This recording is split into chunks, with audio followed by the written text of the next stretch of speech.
it's Rachel Adams, the Chief Curator and Director of Programs at Bemis, and I'm here with Doyle, who is one of our artists in residence this fall, 2020. Thanks, Dance, for being here with us. Pleasure.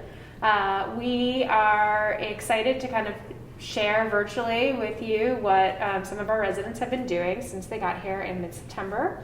You want to maybe do a little quick intro where you came from? Sure. Where you're going? My name is Doyle, and I'm for the most part a large-scale urban contemporary tapestry weaver artist. Because it's definitely artist, only because I started off in painting and then ceramic sculpture, and then I switched to textiles way later in life and picked it up in college. I was born and raised in Oakland, California. Props. And I've been living in Brooklyn, New York for a few years, and then the pandemic hit, and so I downsized and just paid rent on one apartment, and that's the one back in Oakland. I was accepted to Bemis, so that's when I came here. I'm not quite sure where I'm going, but I don't need a weatherman to know which way the wind blows. Nice. That was good. Thanks, Bob Dylan. Yeah.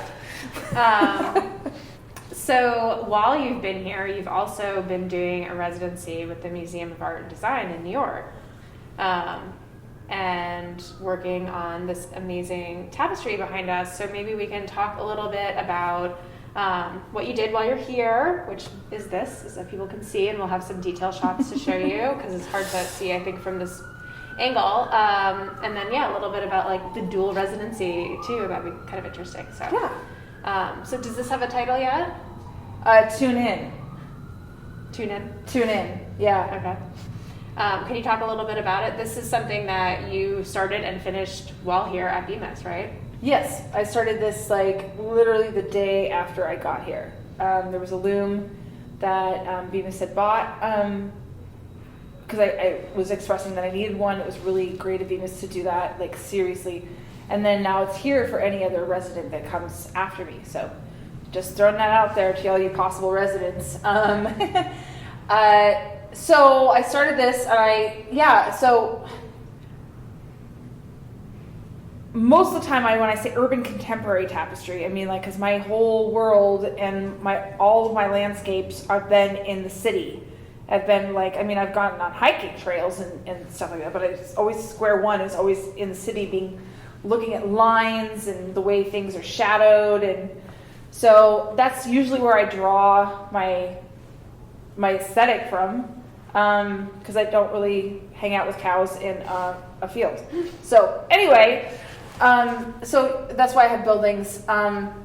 Also, I have an imagination, so I kind of like to, obviously, but I have to, I like to put two things, one thing where it's oh, that's that, and then I like to put something else where what's that, in the same picture. So obviously this isn't, usually I'll do fleshy colors for and shading for humans if I'm doing figurative work. And this time I did an abstract version of a woman. So she was supposed to kind of look not maybe wasted away a little bit, and so that's why her but she's her long legs and her torso kind of match up, but I wanted to kind of almost stretching her, so that's kind of what I did. So she's marching through the streets, and she's kind of has her hands or her head like this, and she's kind of and she's she's having, it's kind of when you, I'm not going to say meditate because most people don't meditate, or they do something that they don't know is meditation that they like that they later found out was a meditation. She's basically tuning in to her own intuition about things, listening to that little voice more and more and more, because I know that in my 20s I ignored that voice over and over again. So it's really important for me to actually listen to my gut and listen to that voice that says, no, don't do that, or just kind of, it really like right sizes you and keeps you grounded and keeps you away from harm. So that's kind of like what my mid to late 30s have been like. So all of this was free form. I knew I was going to do the buildings, right? And so then I knew I was going to do legs. And the rest of it was free form. I have a sketch up there that it's just like there's this big space where there's nothing drawn, and so I just wanted my hands to do the thinking. And so it goes into, like, if you can see it, it kind of zigzags right here a little bit, and then it goes into some sort of form, then it zigzags out a little bit more, and then goes into this other form that goes like this, and then it zigzags and transitions into like something else, and then it, and then it transitioned into this. So kind of like realize, it's kind of like you realize you're like, oh, I'm kind of doing a circle right now. And then you just finish up the circle, but you're not like, I never drew out any of that. So that was really, really serendipitous, I should say. I didn't want, I'm moving further and further away from any kind of rectangle. I mean, my stuff has been shaped for a while, but like, I'm slowly getting it to like completely shaped if I can, if the image calls for it. So I like the way that it like works the wall a little bit more. Like it asks the wall to outline it. When you do a shaped piece, it's not like shaped like a window or like a framed painting, or, I mean, those can be oval, but it kind of like has to ask the wall to outline it in some way. And I like the way it kind of has a pulse when it's like shaped. I feel like it does. And so that's why I've been moving into that direction. Mm-hmm. Yeah. What I really love, and I think we talked about this in our studio visit, is like the tree and sort of how that, acts as this kind of anchor, but also allowed you to sort of have these negative spaces mm-hmm. and shape it more. But then as you were talking, I was looking at this patterning that you did, and it has this like kind of, that razzle dazzle, what do they call? They called it razzle dazzle. It was like they would paint submarines and ships to look like, or I think ships in like World War II. That was always like kind of black and white and like crisscross like that. Lines, yeah. Because it was like, it's almost like a zebra, like it acts that way, where the like the predator can't really see it, even though they can see it. Right. Like it kind of gets confused into the landscape. Right. And so when I looked at that as you were talking, I was thinking about that too. Is like this woman is sort of walking through the streets in this way where she's almost a little bit camouflaged just in terms of the color of her skin that you made her, but like kind of, you said, like meditating and like listening to her inner voice, and like making sure that she's like sort of taking care of herself in that sense, and like being able to like walk through that like very carefully, right? And like without harm happening to her. That's sort of like I was thinking about as I was looking at that.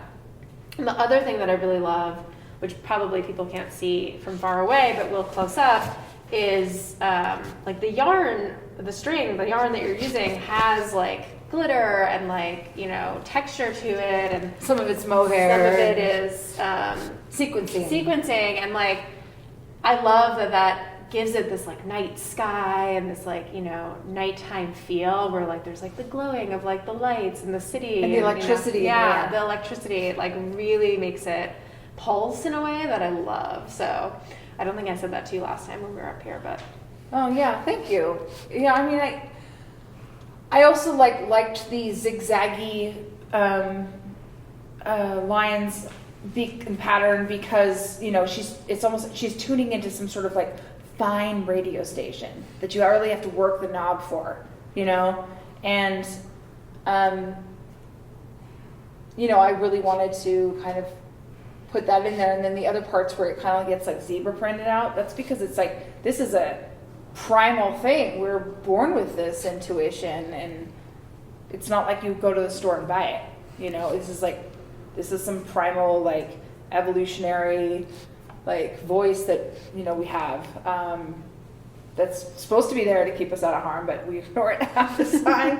But it's cool. You just get older and wiser, and you figure out how to listen to it better. So, anyway, yeah. So, can we talk a little bit about your practice in general? You know, you talked about being this, you know, influenced really by the city and the grid of the city, and you know, especially Oakland, where you grew up.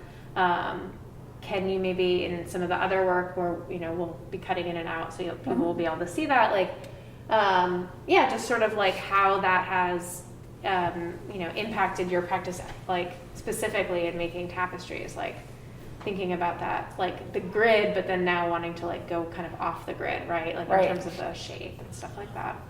I think, you know, it depends on how people look at the warp. I mean, I look at the warp like, you know, let's say I painted a canvas that was the rectangle, and then you just cut out the shape that you just painted so that it wouldn't.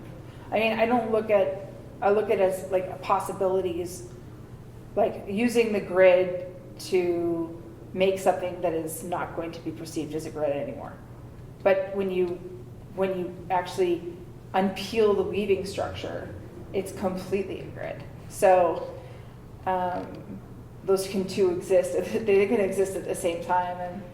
And you know, because I mean, you put the weft in going this way and the warp's going this way, and whether it's shaped on the edges or not, you know, it's you know, definitely, you know, crosshatched the whole way. So yeah, I mean, the grid, you know, I had to work as a bartender until like 2 a.m. Usually I'd have to be there until like 3 after cleaning and stuff. And then I'd go to sleep. I'd commute back to Oakland from San Francisco, and I'd go to sleep. And like literally 2 hours later, I'd have to wake up. I was in my 20s, mind you. And I was a machine. And I'd wake up, you know, and take a shower, and then go to college in the morning and into the afternoon, hang around in the city, work again, over and over and over again. And like at night, at that hour of the night, you see some pretty gritty stuff, especially in the area that San Francisco I was growing. I mean, I was spending my time in. San Francisco's changed a lot for people who have just moved to San Francisco in the last 10 years.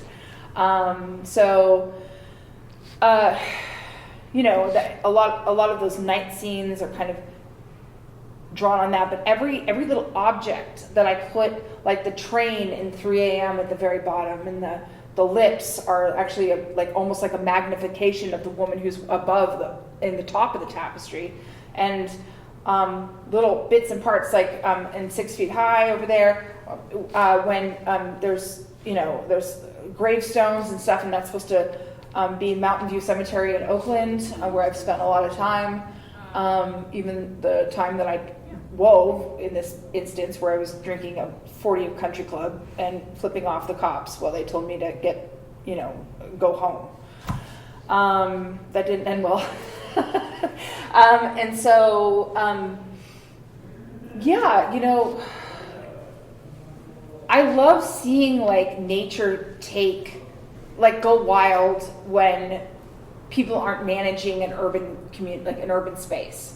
Things crumble and crack, and then the dirt is exposed, and then plants grow out of it, and then there's like the you know, I call it urban fine art, which is graffiti. And you know, in the 80s and the 90s, it was like the best. It was like so inspiring. I mean, it was the backdrop of every day I walked to school and back, or you know, every time I got on went in a tube to go up in subway. So like it was all around me, and so that's another thing that I draw on. Mm-hmm. I hope that explained that a little bit. Yeah, I think so. You know, I think that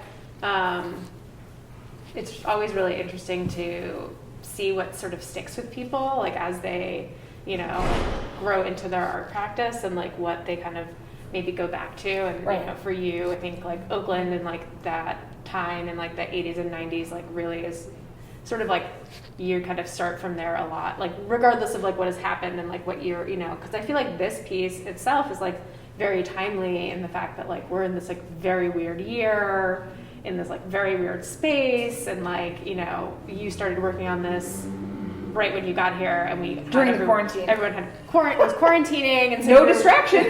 Can't leave.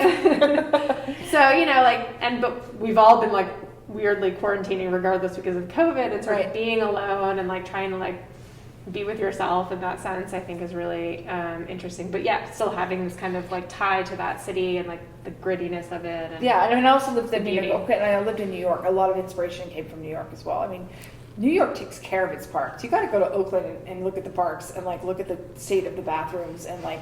I mean, I remember in Washington Square Park there was an attendant in the bathrooms. I mean, do you know how like abstract that whole concept is coming from Oakland, California? Like nobody changes the toilet paper. If there's like haven't been toilet paper in those things for like 20 years, like the water fountains don't work. So. I think it was really impressive for me to see what like New York parks are and like how well they're maintained. But so I got that a lot from New York too. But also like when I came, Bemis was my opportunity to like shut like the world out for a sec and just go back and listen to myself, listen to my own voice again. And I even put out like a post, I think, before I even came here. I'm like, I get to like listen to my voice again. I can hear it at least, and that's funny because that's what this is. This is like me tuning in again to like to get like more, to go back to like the drive that I once felt before I even wove any of this, like I got to get these ideas out. And I used to hear myself pretty well. And then I got a dog. And then I got, people in my life and, job for the city and going back and, life gets busy and you're just like always trying to like tune in back to that voice. And so it's been a real trip and really great experience, like being here and getting that back. So well, that's good. I'm really glad to hear that because I think that's what we really are striving towards with all of our residents, to be able to give them, that time and space. Literally the really nice studios that we have, and the space across the street to just experiment or just sit with your thoughts and be able to hear them again, like you're saying. It's true, like we all get so busy and are not able to kind of like take care of those basic things that like when you're a creative person that you need to be doing, like whether that's sketching or weaving or singing or whatever, right? Well, yeah, I'm really glad that we were able to give you this time. Thank that you're you able to so be much. Here. And yeah, we're excited to share this video with you. So thanks for tuning in. And please check out Dance's work on her Instagram and follow Dance_Doyle. There you go. We'll tag it. And yeah, follow us and you can see more of our residents' work. So adios. Thank you for joining.